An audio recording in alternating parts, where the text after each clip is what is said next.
राज्य मंत्रिमंडळाची आज पुन्हा बैठक. विधानसभेच्या पार्श्वभूमीवर निर्णयांचा धडाका. 12 ऑक्टोबरनंतर आचारसंहिता लागण्याची शक्यता.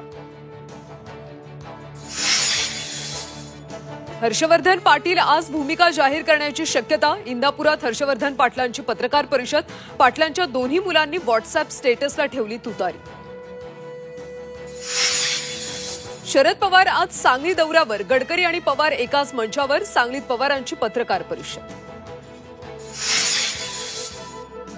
राहुल गांधी तब्बल 14 वर्षांनंतर 2 दिवसांच्या कोल्हापूर दौऱ्यावर. कसबा बावडा परिसरात शिवाजी महाराजांच्या पुतळ्याचं अनावरण.